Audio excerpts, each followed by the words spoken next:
الرحمن الرحیم.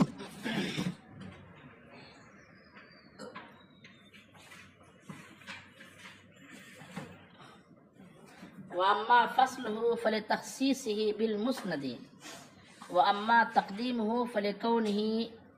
فَلِكَوْنِ ذِكْرِهِ أَهَمَّ. مسند الیہ کی کو فصل کر کے بیان کرنا، یعنی حرف عطف کے ذریعے سے بیان کرنا، تو اس کی ایک وجہ بیان کر رہے ہیں کہ مسند کے ساتھ اس چیز کے خاص کرنے کی مقصد سے ایسا ہوتا ہے. کس کے ساتھ؟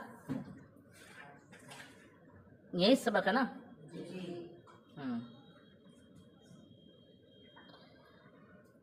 اما فصلہ فی التخصیص بالمسند، لیکن اس کو فصل کے طور پر لانا، فصل کے طور پر لانے سے یہاں اچھا وہ فصل و وصل الگ ہے. یہاں مراد یہ ہے کہ مسند الیہ ذکر کریں، پھر مسند کو ذکر کریں اور اس کے درمیان ہم ضمیر فصل لے کے آ جائیں. کیا لے کے آ جائیں؟ ضمیر فصل. جیسے زید قائم، یوں نہ بول کر کے ہم یوں بولے زید هو القائم. کیا بولے؟ هو القائم. تو یہ ہوا ضمیر جو ہے ضمیر فصل ہے، جو صرف اور صرف کس لیے لائی جاتی ہے کہ مبتدا اور خبر کے درمیان جو ہے موصوف صفت یہ دونوں نہیں ہے، اس بات میں فرق پیدا کرنے کے لیے ہے نا. یعنی زید القائم کو کوئی ایسا نہ سمجھے کہ زید موصوف اور القائم اس کی صفت ہے، اس کو اس سے الگ کرنے کے لیے کہتے ہیں زید هو القائم. لیکن کیا ضرورت ہے کہ زید القائم کو زید القائم موصوف دونوں معرفہ لایا جائے اور بیچ میں ضمیر فصل لائی جائے؟ تو ضمیر فصل لانے کی وجہ بیان کر رہے ہیں تخصیصہ بالمسند. مسند کے ساتھ مسند الیہ کو کیا کرنا مقصود ہوتا ہے؟ تو زید هو القائم کا مطلب یہ ہوگا کہ جہاں یہ بات بولی گئی، جس دائرے کار میں یہ بات بولی گئی، جیسے جامعہ میں یا کلاس میں یہ بات بولی گئی جس میں زید، عمر، بکر، ناصر، سب عبداللہ بہت سارے لوگ موجود تھے. ٹھیک ہے. اب یہاں پہ اگر کوئی کہے زید هو القائم تو مطلب یہ ہوگا کہ صفت قیام سے صرف اور صرف کون خاص ہے؟ زید. زید کے علاوہ کوئی صفت قیام سے متصف نہیں ہے. تو مانا ہوگا زید ہی کھڑا ہے. کیا مانا ہو جائے گا؟ یہ کام ہوتا ہے جبکہ ہم مسند الیہ میں مسند الیہ کے لیے کیا لے کر کے آ جائیں؟ ضمیر فصل لے کے آ جائیں. اچھا، اس کے بعد مسند الیہ کی ایک حالت بیان کی جا رہی ہے تقدیم کی، یعنی مسند الیہ کو مسند سے پہلے لانا. ایک ہے ضربہ زید اور ایک ہے زید. تو طلبہ وہاں پوچھتے حضرت دونوں کا ایک مطلب ہے تو دونوں میں فرق کیا؟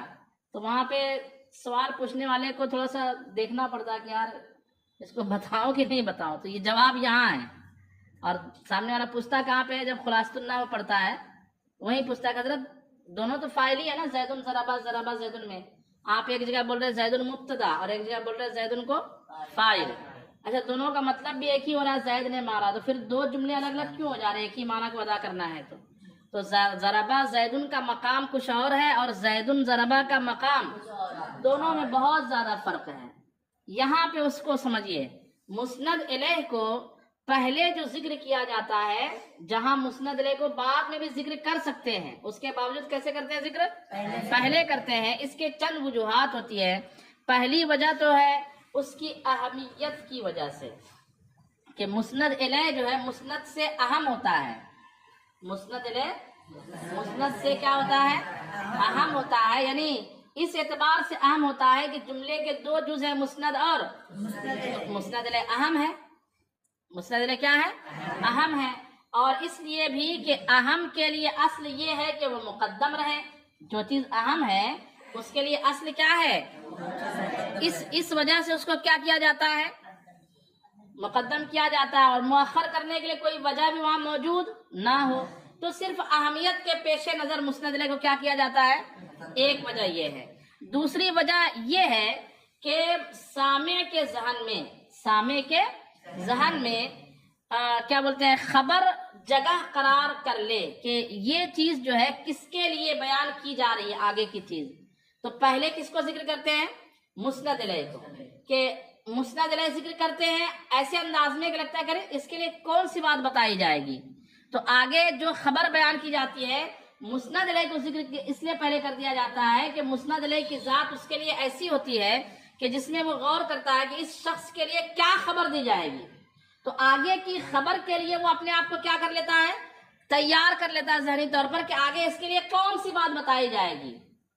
جیسے مثال چلیں آج انشاءاللہ ہم امیر ارسل کا ذکر کرتے ہیں تو آدمی آگے جو باتیں ان کے تعلق سے بیان کی جائے گی اس کے لیے غور سے سننے کے لیے ہو جاتا ہے، پابند ہو جاتا ہے کہ اب کیا باتیں آج ان کے تعلق سے بیان کی جائے گی. تو ایسے ہی جو ہے مسند الیہ کو پہلے لا کر کے ایک طرح سے آگے آنے والی خبر کی طرف شوق دلانا مقصود رہتا ہے. کیا مقصود رہتا ہے؟ اس لیے بھی مسند الیہ کو مسند سے پہلے ذکر کیا تھا. پہلے یہاں سے ترجمہ دیکھیے، کہتے اما تقدیم ہوں، لیکن اس کو مقدم کرنا فلکونی ذکر ہی اہما، تو اس لیے کہ مسند الیہ کا ذکر کیا ہوتا ہے؟ اہم ہوتا ہے. کیسے؟ اما لانہ الاصل، یا تو اس لیے کہ مسند الیہ میں اصل کون ہے؟ مسند الیہ ہے. ولا مقتضی للعدول عنہ، اور اس اصل سے عدول کرنے کا تقاضا کرنے والی کوئی چیز نہ پائی جا رہی ہے، ایک وجہ. وَإِمَّا لِيَتَمَكَّنَ الْخَبَرُ فِي ذَهْنِ السَّامِعِ، یا اس لیے کہ خبر سامع کے ذہن میں قرار پکڑ لے. لیتمکن کا معنی قرار پکڑ لے. لِأَنَّ فِي الْمُبْتَدَإِ تَشْوِيقًا إِلَيْهِ، اس لیے کہ مبتدا میں اس خبر کی طرف شوق دلانا ہوتا ہے. کقولہ، جیسے دیکھیے یہاں پر مبتدا کو پہلے اور خبر کو کچھ دیر بعد بیان کیا گیا. وَالَّذِي حَارَتِ الْبَرِيَّةُ فِيهِ، وہ ذات جس کے سلسلے میں مخلوق حیران و پریشان ہے. تو آپ بولو گے کہ وہ ذات کون سی ہے جس کے بارے میں مخلوق کیا ہے؟ حیران و پریشان ہے. آگے کا حیوان مستحدث من جماد، وہ جاندار ہے جسے بے جان چیز سے پیدا کیا گیا. ہاں، آپ منی سے پیدا کیے گئے، منی بے جان ہی ہے نا. منی کیا ہے؟ طبعی طور پر دیکھا جائے، ظاہری طور پر تو کیا ہے؟ اگرچہ خوب خوردبین سے دیکھا جائے تو اس میں بھی کیا ہے؟ یعنی منی میں جو وہ رہتے ہیں اجزائے جرثومہ رہتے ہیں، افراد جرثومہ، وہ تو جاندار ہے. جی وہ بھی انسان بھی ہے نا. یہاں مراد انسان ہی ہے. یہاں مراد کیا ہے؟ انسان ہی ہے. یعنی کتنی عجیب وہ چیز ہے کہ جس کے بارے میں لوگ حیران و پریشان ہے. کہا وہ چیز کیا ہے؟ تو کہا یہ وہ چیز وہ ہے، وہ جاندار ہے جسے کس سے پیدا کیا گیا. تو ہر جاندار کس سے پیدا ہوا ہے؟ جماد ہی سے پیدا ہوا. بھائی بے جان چیز سے ہی ہر جاندار پیدا ہو. تو جاندار چیزوں میں آپ حیران و پریشان ہیں. تو یہاں پہ پہلے جو الذی حارت فی، کیا مثال؟ والذی حارت البریۃ فی، وہ ذات، وہ شخصیت جس کے بارے میں بریہ یعنی مخلوق کیا ہے؟ حیران ہے. وہ کیا ہے؟ بولو بھائی. حیوان مستحدث من جماد، یہ اس کی خبر ہے. تو ان وجوہات کی بنیاد پر مسند الیہ کو پہلے لایا جاتا ہے. پھر اور وجہ کبھی کہتے ہیں وَإِمَّا لِتَعْجِيلِ الْمَسَرَّةِ أَوِ الْمَسَاءَةِ لِلتَّفَاؤُلِ أَوِ التَّطَيُّرِ، کبھی کہتے ہیں کہ نیک فالی میں اور بد فالی میں، نیک فالی میں جلدی اور بد فالی میں جلدی کے سبب سے بھی مسند الیہ کو پہلے ذکر کرتے ہیں. یہ کب ہوتا ہے بھائی؟ یعنی وہاں پہ نیک فالی کا حصول مقصود ہوتا ہے. کیا مقصود ہوتا ہے؟ نیک فالی. یہاں پہلے دیا ہوا ہے کہ خوشی کی جلدی اور غمی کی جلدی. غمی، خوشی میں جلدی اور غمی میں جلدی کا معنی پیدا کرنے کے لیے مسند الیہ کو پہلے ذکر کیا جاتا ہے. اور خوشی میں جلدی کب کی جائے گی؟ جب مسند الیہ کا ذکر بطور نیک فالی کے کیا جائے. اور غمی میں تعجیل کب کی جائے؟ جب مسند الیہ کے ذکر کو بطور بد فالی کے ذکر کیا جائے. کس کے ذکر کیا جائے؟ جیسے مثال کے طور پر ایک شخص ہے جس کا نام ہے سفاح، اس کا معنی ہوتا ہے خون بہانے والا. اور ایک شخص ہے جس کا معنی ہے صالح. کیا معنی ہے؟ صالح. یا ایک شخص ہے جس کا معنی ہے سعد. کیا نام ہے؟ سعد. تو اب یہاں پہ یوں کہیں، ایک تو یوں طریقہ ہے کیوں کہ فی الدار سعد، گھر میں کون ہے؟ فی دار کا سعد، آپ کے گھر میں سعد ہے. یہ بالکل نارمل سی خبر ہے. لیکن اگر یہاں یوں مقصود ہو کہ اس کا نام سعد ہے، سعد کا معنی تھا نیک بختی، تو یوں نیک بختی حسن تفاعل کے طور پر جو ہے، اچھے شگون کے طور پر یوں کہیں سعد فی دارے کا، نیک بختی تو آپ کے گھر میں ہے. جیسے بولتے نا کیا ہمارے شیخ صاحب بولتے تھے ارے کسی درجے میں اخلاق نہیں ہے، آپ کے درجے میں ماشاءاللہ اخلاق ہے. وہ اخلاق نام کا ایک بچہ ہمارے ساتھ پڑھتا تھا. سمجھ بات آئی نہیں؟ تو یہ جو ہے ایک کیا بولیں گے تفاعل ہے. یہ کیا ہے؟ حسن تفاعل. حسن تفاعل جس کو نیک شگونی کہتے ہیں. یہ کہا کہ ساتھ تو آپ کے گھر میں ہی ہے، ساتھ تو آپ کے گھر میں ہے. اور کوئی کہے الصفاح فی دار صدیقی، آپ کے دوست کے گھر میں تو صفاح ہے. آپ کے دوست کے گھر میں یہ بہادر آدمی کا نام لوگ رکھتے تھے صفاح، لیکن صفاح میں ایک عیب بھی ہے اور وہ کیا ہے؟ خون ریزی کا معنی. تو بولے گا یار خون ریزی تو آپ کے گھر میں ہی ہے کہ نہیں؟ خون بہانے والے کام کرنے والے تو آپ کے گھر میں ہی ہے. تو یہاں پر صفاح کا لفظ کب پہلے کس لیے لایا؟ بدفالی کو بتانے کے لیے. اور سعد فی دارک میں سعد کا لفظ پہلے کس لیے لایا؟ ہاں نیک بختی کو بتانے کے لیے. یہ بھی ایک طریقہ ہوتا ہے. کہتے ہیں وَإِمَّا لِتَعْجِيلِ الْمَسَرَّةِ أَوِ الْمَسَاءَةِ لِلتَّفَاؤُلِ أَوِ التَّطَيُّرِ، یا تو خوشی یا غمی کی تعجیل کے لیے، خوشی للتفاؤل نیک شگونی کی وجہ سے، اب التطیر یا بد شگونی کی وجہ سے. تفاؤل کا معنی کیا کریں گے؟ نیک فالی. اور تطیر کا معنی کیا کریں گے؟ بد فالی. نحو سعد فی دارک، جیسے کیا کہنا؟ بولو بھائی. سعد فی دارک، سعد آپ کے گھر میں ہے. تو سعد دراصل ایک لڑکے کا نام ہے، لیکن یہاں پہ سعد کا ذکر جو پہلے لایا ہے کس لیے؟ نیک. تو دونوں معنی اس کا ہو جائے گا کہ جس کا نام سعد ہے وہ آپ کے گھر میں ہے اور نیک بختی آپ کے گھر میں ہے. یا یہ کہنا الصفاح فی دار صدیقک، صفاح تیرے دوست کے گھر میں ہے. تو صفاح نامی شخص دوست کے گھر میں ہے، یہ بھی معنی سمجھ میں آ گیا. اور ساتھ ہی ساتھ کہ صفاح جو ہے خون بہانے والے کہتے ہیں، اس اعتبار سے بدشگونی ہو گئی یہاں پہ. یہ ایک مقصد ہوتا ہے مسند علیہ کو. یہ کبھی کبھی کئی کچھ مقامات پر ایسا معاملہ ہوتا ہے کہ جہاں نام اور اس سے جو ہے اس کے معنی میں کچھ کیا ہوتی ہے؟ مناسبت ہوتی ہے. تو یوں لفظ کا استعمال کر لیا جاتا ہے، لفظ کا استعمال کر لیا جاتا ہے.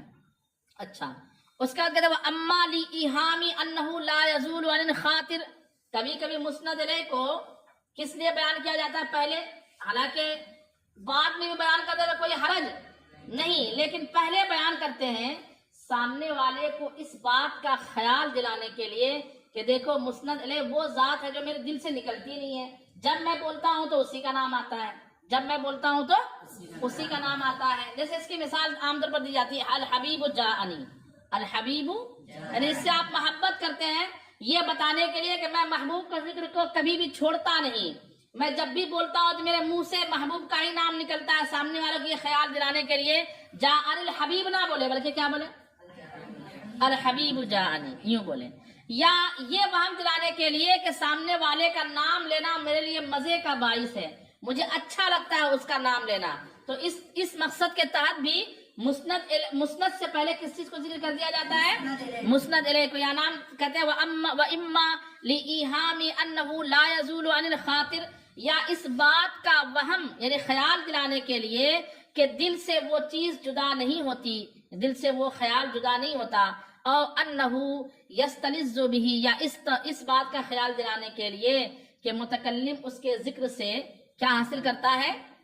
وَإِمَّا لِنَحْوِ ذَلِكَ، یا اس کے مثل اور کوئی چیز جیسے تعظیم کے لیے، یا جیسے پیچھے تبرک وغیرہ کا لفظ گزرا اس کے لیے بھی مسند علیہ کو پہلے ذکر کیا جاتا ہے.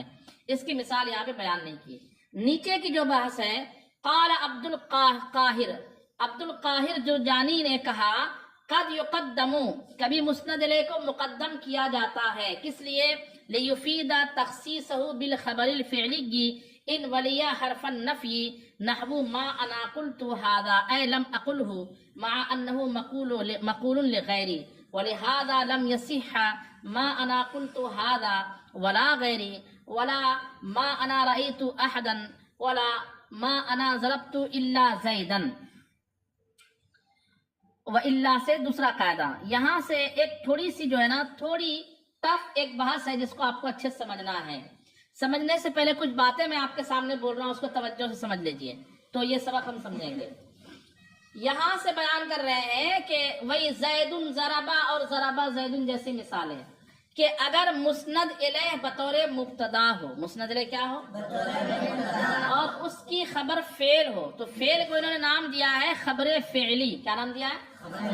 جیسے زید ضرب اور زید ضارب، تو زید مبتدا ضارب اس کی خبر ہے لیکن یہ خبر اسم ہے. اور زید ضرب، زید مبتدا اور ضرب فعل ہوا ضمیر اس کا فعل، فاعل سے مل کر جملہ فعلیہ خبریہ ہو کر کے یہ جو خبر ہے یہاں پہ ضربہ، اس خبر کو نام دیں گے خبر فعلی. کیا نام دیں گے؟ خبر فعلی.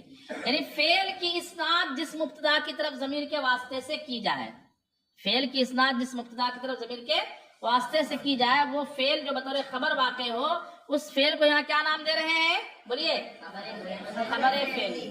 تو اگر خبر فعلی ہو اور خبر فعلی میں حرف نفی بھی لگا ہوا ہو اور وہ حرف نفی مسند الیہ پر مقدم ہو، وہ حرف نفی مسند الیہ پر کیا ہو؟ مقدم ہو، اور حرف نفی اور مسند الیہ کے درمیان کوئی غیر چیز جو ہے حائل نہ ہو. غیر سے مراد یعنی فعل کا معمول نہ ہو بلکہ معمول کے علاوہ کچھ اور متعلق وغیرہ ہو، معمول اس کا حائل نہ ہو. ان شرائط کے ساتھ ان شرائط کے ساتھ معاملہ یہ ہوتا ہے، قاعدہ یہ ہے کہ اگر فعل منفی ہو تو جس فعل کی نفی، جو حرف نفی ہے نا، مسند الیہ کے ساتھ کیا ملا ہوا ہو؟ حرف نفی ملا ہوا ہو، اور اس کی جو خبر ہے وہ خبر کیسی ہو؟ خبر فعلی ہو. سمجھیے، تو مطلب حرف نفی مقدم ہو، اس کے بعد مسند الیہ ہو، اس کے بعد کیا ہو؟ فعل ہو. اس کے بعد کیا ہو؟ فعل ہو. تو فعل کی نفی مسند الیہ سے ہوگی، فعل کی نفی مسند الیہ سے ہوگی. اس میں قاعدہ یہ بیان کیا گیا ہے کہ جس فعل کی نفی جس حیثیت سے مسند الیہ کے لیے ہوگی، اسی فعل کا ثبوت غیر کے لیے اسی حیثیت سے ہوگا. یہ پہلے قاعدہ سمجھنا ہے. یعنی ایک فعل کا اس بات یا ایک فعل کا ثبوت اس صورت میں، کس صورت میں؟ جبکہ مسند الیہ کے ساتھ حرف نفی لگا ہوا ہو، اس پر مقدم ہو، اور مسند جو ہے خبر فعلی ہو. مسند کیا ہو؟ تو جس حیثیت سے اس خبر فعلی کی نفی یا اس خبر فعلی کا اسناد اس مسند الیہ سے مانیں گے، تو اسی حیثیت سے اس کے غیر کے لیے اس کے خلاف کو مانیں گے. یعنی مسند الیہ سے اس فعل کی نفی کی جا رہی ہے تو غیر کے لیے اس فعل کو ثابت مانا جائے گا. مسند الیہ میں سے اس فعل کی نفی بطور عموم کے کی جا رہی ہے تو غیر کے لیے اس فعل کا ثبوت بطور عموم کے ہوگا. مسند الیہ سے اس فعل کی نفی بطور خصوص کے ہو رہی ہے تو غیر کے لیے وہ چیز کا اس بات کیسے ہوگا؟ بطور خصوص کے ہوگا. اس بات کو سمجھے کہ نہیں سمجھے؟ کہ نہیں سمجھے؟ اس کی مثال دیکھیں، میں پہلے مثال بھی دیتا ہوں. ایک مثال یاد دی گئی ہے، کتابی کی مثال پہلے لیتا ہوں. ما انا قلت ھذا، کیا مثال ہے؟ ما انا قلت ھذا. دور سے بولتا ہوں، آواز میں ریکارڈ نہیں ہوتی. ما انا قلت ھذا، اس میں مسند الیہ کون ہے؟ انا. اس سے پہلے حرف نفی ہے مقدم ہے نا، حرف نفی یعنی اس سے مل کر کے مقدم ہے. کس سے مل کر کے؟ مسند الیہ سے مل کر کے مقدم ہے. اچھا، اس کے بعد خبر کیا ہے؟ قلت ھذا. قلت ھذا اس کی کیا ہے؟ خبر فعلی ہے. کیا ہے؟ خبر فعلی ہے. تو اب انا سے یعنی متکلم ضمیر جو انا ہے نا، انا، اس سے کس چیز کی نفی کی گئی ہے؟ کہنے کی. کس کی نفی کی گئی ہے؟ کس چیز کے کہنے کی؟ ھذا، اس چیز کے. بولیے بھائی، اس چیز کے کہنے کی نفی کی گئی ہے. تو اس کا مطلب ہوگا کہ اس متکلم کا جو غیر ہے، متکلم کے علاوہ جو بھی ہے، تقابل میں جہاں بھی بولا گیا ہے جملہ، اس غیر کے لیے کہنے کا کیا ہو جائے گا؟ اور اسی چیز کے کہنے کا ثبوت ہوگا.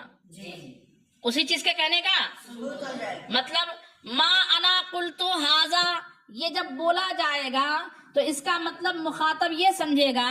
یہ کب بولا جائے گا؟ پہلے سمجھیے، یہ کب بولا جائے گا؟ سمجھیے، ما انا قلت ھذا یہ اس وقت بولا جائے گا کہ کوئی بات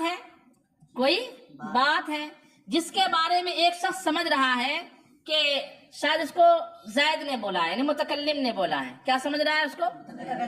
متکلم نے بولا ہے، زید نے بولا ہے. تو وہ کہتا ہے ما انا قلت ھذا، میں نے تو یہ بات نہیں بولی. اس کا دو مطلب ہوگا، میں نے نہیں بولی اور کسی اور نے بھی نہیں بولا. میں نے تو نہیں بولا لیکن کسی اور نے، تو اس میں دوسرا والا معنی لیں گے. مسند الیہ سے جس چیز کی نفی کی جا رہی ہے غیر کے لیے اسی چیز کو کیا مانا جائے گا؟ تو مانا یہ ہوگا کہ بھیا میں نے اس بات کو نہیں کہا لیکن اس بات کو کسی نے کہا ضرور ہے، اس بات کو کہا ضرور ہے لیکن میں نے بلکہ میرے علاوہ کسی، یہ ہوگا اس جملے کا مطلب. یہ نہیں ہوگا کہ میں نے بھی نہیں کہا اور کسی، بلکہ جس چیز کی نفی مسند الیہ کے لیے کی جا رہی ہے اس چیز کا ثبوت ہوگا مسند الیہ کے علاوہ کے لیے. اتنی بات سمجھ گئے؟ پہلے یہاں دیکھیں، کہتے ہیں وقد یقدم، اور کبھی مسند الیہ کو مقدم کیا جاتا ہے لیفید تخصیصہ، تاکہ فائدہ دے اس کے خاص ہونے کا، بالخبر الفعلی، یہ کس چیز سے؟ خبر فعلی سے. ان ولیا حرف النفی، اگر اس مسند الیہ سے کیا ملا ہوا ہو؟ اگر وہ مسند الیہ ملا ہوا ہو حرف نفی سے. ایسا ترجمہ کیجیے، اگر وہ مسند الیہ ملا ہوا ہو حرف نفی سے. نحو جیسے ما انا قلت ھذا، اس کا معنی ہوگا لم اقلہ، میں نے یہ بات نہیں بولی. ما انہ مقول لغیرہ، ساتھ ہی ساتھ یہ بات میرے غیر نے بولی ہے، میرے غیر کا مقول ہے، بولی ہوئی ہے. جب یہ ہو گئی بات ختم، جب آپ نے یہ سمجھ لیا کہ اس صورت میں، کس صورت میں؟ جب کہ مسند الیہ کے ساتھ حرف نفی ملا ہوا ہو، اس کے بعد جو خبر ہے وہ خبر فعلی ہو، اس میں جس چیز کی نفی مسند الیہ سے کی جائے گی اسی چیز کا ثبوت کس کے لیے ہوگا؟ غیر کے لیے ہوگا. جب آپ نے یہ سمجھ لیا تو کہتے ہیں وَلِهَذَا لَمْ يَصِحَّ مَا أَنَا قُلْتُ هَذَا وَلَا غَيْرِي وَلَا مَا أَنَا رَأَيْتُ أَحَدًا وَلَا مَا أَنَا ضَرَبْتُ إِلَّا زَيْدًا. کہتے ہیں اسی لیے جب آپ نے یہ سمجھ لیا تو اسی لیے ما انا قلت ھذا ولا غیری ایک مثال، ما انا رأیت احدا دو مثال، ما انا ضربت الا زیدا یہ تین مثال کہنا جائز نہیں ہے. یہ جائز نہیں ہے. کیوں جائز نہیں؟ ایک ایک کر کے سمجھیے. پہلی مثال کیا ہے؟ ما انا قلت ھذا ولا غیری، ما انا قلت ھذا ولا غیری، اس کا مطلب ہوتا ہے کہ نہ تو میں نے یہ کہا اور نہ میرے، حالانکہ فارمولا کیا بیان کیا گیا؟ غیر نے کہا، غیر نے تو یہاں پہ غیر کے لیے قول کا ثبوت اور غیر کے لیے قول کی نفی دونوں سمجھ میں آ رہی نا، اس لیے یہ مثال درست نہیں ہے. غیر کے لیے نفی تو لا غیری سے سمجھ میں آ جا رہا ہے کہ غیر نے نہیں کہا، یہ ظاہری طور پر سمجھ میں آ رہا ہے جی. اور قاعدے کے طور پر سمجھ میں آ رہا ہے کہ غیر نے کہا. کیوں؟ کیونکہ جب انا سے قول کی نفی کر دی تو انا کے غیر کے لیے قول کا کیا ہو جائے گا؟ ثبوت ہو جائے گا. اور یہاں پہ کیا کریں؟ نفی آ رہی ہے. تو قاعدے کے خلاف ہوا کہ نہیں ہوا؟ اس لیے یہ مثال جائز نہیں ہے. دوسری مثال پہ آئیے، کہتے ہیں ما انا رأیت احدا، ما انا رأیت، ہم نے کیا کہا تھا؟ جس حیثیت سے، سمجھیے، فعل کی نفی جس حیثیت سے مسند الیہ سے ہوگی اسی حیثیت سے غیر کے لیے فعل کا کیا ہوگا؟ ثبوت ہوگا. یہ کہا تھا نا. تو یہاں پہ سامنے والا کہہ رہا ہے کہ میں نے نہیں دیکھا احدن، کسی کو. اس کا مطلب یہ ہوگا کہ میرے علاوہ نے ہر ایک کو دیکھا. کسی کو مطلب دنیا میں سے کسی آدمی کا ہی مطلب ہوگا نا. تو اس کا مطلب یہی عموم ہے نا. یہاں پہ میں نے کسی کو نہیں دیکھا، اس کا مطلب میرے غیر نے سبھی کو دیکھا، اور غیر کا سبھی کو دیکھنا عادتاً کیا ہے؟ محال ہے. عادتاً محال ہے کہ نہیں بھیا؟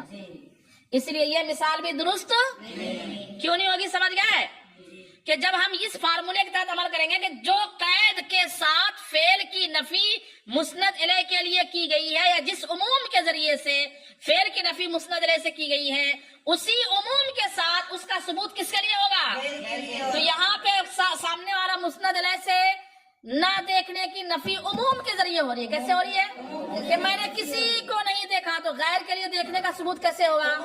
تو معنی اس کا کیا نکل جائے گا؟ میرے غیر نے سبھی کو دیکھا، حالانکہ تمام کو دیکھنا یہ ممکن نہیں ہے. تیسری مثال، ما انا ضربت الا زیدن، ما انا ضربت. اب ایک بات اس مثال کے غلط ہونے کو سمجھنے سے پہلے ایک اور بات سمجھنی پڑے گی آپ کو، وہ یہ کہ جب الا حرف استثناء کا استعمال ہوتا ہے تو جس چیز کی اسناد پہلے چیز کی طرف بطور ثبوت ہے اس کی نفی ہو جاتی ہے مستثنیٰ میں، اور جس چیز کی نفی پہلے چیز کی طرف مستثنیٰ میں اس کا ثبوت ہو جاتا ہے. کس میں؟ مستثنیٰ. ایسی ہے جو ہم کہتے ہیں کہ ما انا ضربت، میں نے نہیں مارا، مانا ہوگا ما انا ضربت احدن، میں نے کسی کو نہیں مارا. اب استثناء الا زیدن، تو مطلب میں نے زید کو میں نے زید کو جب آپ کہتے ہیں ما انا ضربت احدن الا زیدن، میں نے کسی کو نہیں مارا سوائے، تو مطلب ہوگا زید کے علاوہ کو نہیں مارا اور زید کو مارا. زید کے علاوہ سے ضرب کی کیا ہو گئی؟ نفی ہو گئی. بولیے. اور زید کے لیے ضرب کا ثبوت ہو گیا. ہم نے کیا کہا تھا کہ جب حرف نفی مسند الیہ سے مل کر کے آئے اور خبر فعلی ہو تو جس چیز کی نفی مسند الیہ سے ہوگی اس کا ثبوت غیر سے ہوگا. غیر کے لیے ہوگا. یہاں نفی کس چیز کی ہو رہی ہے؟ مستدل سے نفی، مارنے کی نفی ہو رہی ہے مستدل. تمام سے. ما ضربت احدن، ما ضربت، میں نے کسی کو نہیں مارا سوائے، تو اس کا مطلب یہ نکلے گا کہ غیر نے سب کو مارا سوائے. اور یہ بات بھی درست نہیں ہے. اس لیے یہ مثال درست نہیں ہے. بات آئی عقل شریف میں. جی استاد صاحب. ہے کس کا اس بات ہو رہا ہے؟ زید کے لیے اس بات ہو رہا ہے، تو مطلب غیر کے لیے زید کی کیا ہوگی؟ نفی ہوگی. اور زید کے علاوہ سب کے لیے نفی ہو رہی ہے مسند الیہ کی کہ زید کے علاوہ میں نے کسی کو، اس کا مطلب غیر نے زید کے علاوہ سب کو مارا. اور یہ عادتاً کیا ہے؟ محال ہے. اس لیے یہ مثال کیا ہوگی؟ آپ سمجھے کہ نہیں سمجھے؟ وہی تو یہی تو بیان کیا گیا نا کہ جس چیز کی نفی کی گئی ہے جس حیثیت سے، تو یہاں احدن سے نفی کی گئی، کسی کو نہیں دیکھا میں نے، یہ نفی ہے نا. تو غیر نے مطلب غیر نے سب کو دیکھا، اور کسی کو مارنے کی بات ہے، کسی کو میں نے نہیں مارا، مطلب غیر نے سب کو مارا. اور میں نے کسی کو نہیں مارا سوائے زید کے، مطلب غیر نے سب کو مارا سوائے زید کو میں نے مارا اور اس نے زید کو نہیں مارا، اور میں نے کسی کو نہیں مارا لیکن اس نے سب کو مارا. یہ مانا ہو جائے گا، اور یہ مانا بالکل کیا ہے؟ غلط ہے. سمجھ گئے بات کو؟ وَلِهَذَا لَمْ يَصِحَّ مَا أَنَا قُلْتُ هَذَا وَلَا غَيْرِي، اسی لیے یہ مثال جائز نہیں ہے. ما انا قلت هذا ولا غیری کس فارمولے کے تحت؟ ثبوت اور نفی کے فارمولے ایک ساتھ ہو گیا. ما انا رأیت احدن عموم ہے، اس میں کیا ہے؟ عموم کی نفی ہے، تو غیر کے لیے عموم کا ثبوت ہوگا، اور غیر کے لیے عموم ثابت مانیں گے تو بات غلط ہو جائے گی. غیر کے لیے عموم ثابت مانیں گے تو، کیونکہ مانا یہ ہو جائے گا غیر نے سب دیکھا، غیر نے سب کو دیکھا، حالانکہ سب کو دیکھنا محال ہے. اور تیسری مثال ما انا ضربت الا زیدن میں استثناء کے ذریعے جو چیز ثابت ہو رہی ہے مسند الیہ کے لیے وہ غیر سے اس کی نفی ہو رہی ہے، اور جس چیز کی نفی ہو رہی ہے مسند الیہ سے غیر کے لیے اس چیز کا کیا ہو رہا ہے؟ یہاں بھی مانا ہو جائے گا میں نے ایک کو غیر نے سب کو مارا سوائے زید کے، اور میں نے کسی کو نہیں مارا سوائے، حالانکہ یہ بات درست نہیں ہے. سمجھ گئے بات کو؟ اچھا آگے وہ اللہ کے ذریعے کوئی کمرے میں اگر 10-5 آدمی سب کو تو مار سکتا ہے، سب کو دیکھ بھی سکتا ہے. یہاں پہ اصل میں نے کہا نا کہ عموم ہے، یہاں پہ کیا ہے؟ لہؤلاء الناس پھر بولنا پڑے گا اللہ زیدن میں، تو خاص کرنا پڑے گا. پھر کیا کرنا پڑے گا وہاں پہ؟ یہاں پہ احدن عام ہے نا، احدن کیا ہے؟ اس لیے پہلے کہا جس حیثیت سے ثبوت ہوگا اسی حیثیت سے نفی غیر کے لیے، اور جس حیثیت سے مسند الیہ سے فعل کی نفی ہوگی اسی حیثیت سے غیر کا کیا ہوگا؟ تو حیثیت میں عموم ہے مسند الیہ کے لیے، تو غیر کے لیے بھی حیثیت میں کیا ہوگا؟ عموم ہوگا. اس طور پر اس کے بعد وہ اللہ کے ذریعے سے 3 صورتیں بیان کریں گے. ورنہ تو یہ ورنہ سے مراد کیا؟ ورنہ وہ الگ ہے، گھڑے والا ورنہ. ورنہ کیا کر لو گے؟ وہ والا ورنہ نہیں ہے یہ ورنہ صورت یہ ہے کہ یا تو مسند الیہ کا فعل مسند الیہ کی خبر فعلی نہ ہو ایک ورنہ یا مسند الیہ کی خبر فعلی ہو لیکن مسند الیہ سے مل کر کے حرف نفی نہ ہو بلکہ حرف نفی کہیں اور ہو تیسری صورت مسند الیہ سے مل کر کے تو آئے مسند الیہ سے لیکن وہ مقدم نہ ہو تین صورتیں بنے گا نا یہ تین صورتوں میں کیا حکم آئے گا اور مسند الیہ